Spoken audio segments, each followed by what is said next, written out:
سوال کیا کہ مولا کیا جس طرح یہاں پہ آپ لوگ آپس میں گیدر ہو گئے، جمع ہو گئے، کہ کوئی جمع ہی نہیں ہوتا کہ زندگی واقعاً تک و تنہا ہے؟ فرمایا نہیں، ہفتے میں ایک دن اللہ نے رکھا ہے جس میں مومنین کو اللہ کیا کرتا ہے؟ جمع کرتا ہے۔ کہاں پہ جمع کرتا ہے؟ فرمایا وادی السلام میں جمع کرتا ہے۔ یہ لفظ آپ نے بہت سنا ہوگا، وادی السلام اور وادی برہوت۔ اب یہ وادی السلام ہے کہاں جہاں پہ مومنین کو جمع کیا جائے؟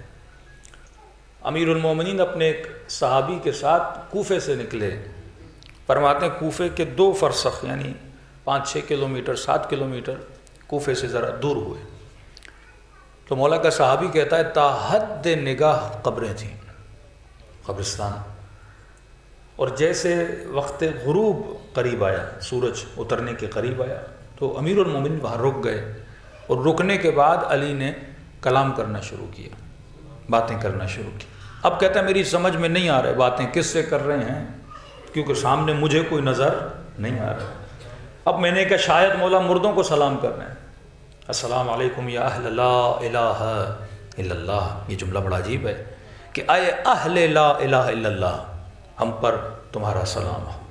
مطلب مرنے کے بعد ہر بندہ اہل لا الہ الا اللہ بن جائے گا، ہر بندہ معرفت خدا کو حاصل کر لے گا، ہر بندہ مقام پروردگار عالم کو جان جائے گا، کیونکہ موت معرفت کا ایک وہ پہلو ہے کہ جیسے بدن سے روح نکلتی ہے تو معرفت کا ایک ہلکی سی جھلک انسان میں آتی ہے، پروردگار عالم کی قرب خدا انسان کو ملتا ہے۔ تو کہتے ہیں امیر المومنین نے باتیں کرنا شروع کی، لیکن یہ کلام اتنا طولانی ہوا کہ گھنٹوں گزر گئے۔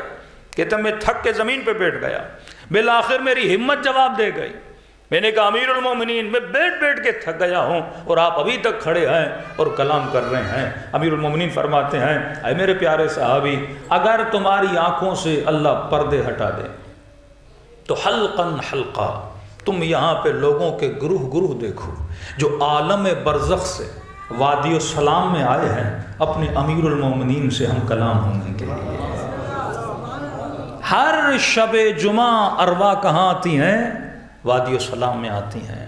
اب وادی السلام یہ فزیکل وادی السلام نہیں ہے، لیکن ایک ایسی جگہ جہاں انبیاء کی ارواح، جہاں امیر المومنین کی روح موجود ہے، اور وہاں پہ کیا آ کر لے؟ دنیا مقام عمل ہے۔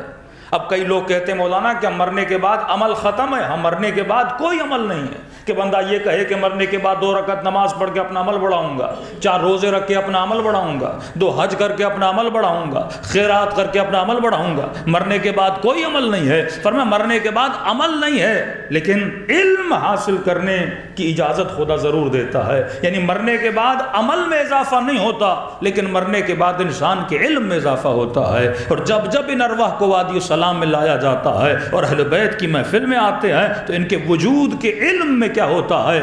اضافہ ہوتا رہتا ہے۔ تبھی ایک شہید کی ماں، ایک ایرانی شہید تھا، کہتے ہیں ڈیلی جاتی تھی شب جمعہ رات کو اپنے بیٹے کی قبر پہ بیٹھتی تھی، اور یہاں تک کہ صبح ہو جاتی تھی، زیارت عاشورہ پڑھا، قرآن پڑھا، مختلف اعمال انجام دیتی رہتی تھی۔ اور کئی دنوں کے بعد اس نے اپنے بیٹے کو خواب میں دیکھا۔ اب خواب کے عالم میں کیا دیکھتی ہے کہ بیٹا ماں سے ملنے کے لیے آیا ہے، یہ بھی اپنے بیٹے سے ملتی ہے، لیکن کہتی ہے میں دیکھتی ہوں کئی مومنین ہیں جنہوں نے سامان سفر باندھا ہے اور وہ کہیں جانے کی تیاری کر رہے ہیں۔ میں نے بیٹے سے کہا کہ میرے لال یہ کہاں جا رہے ہیں؟ کہ اماں یہ وادی السلام جا رہے ہیں، امیر المومنین سے ملاقات کے لیے جا رہے ہیں۔ تو میں نے کہا بیٹا تو نہیں جائے گا؟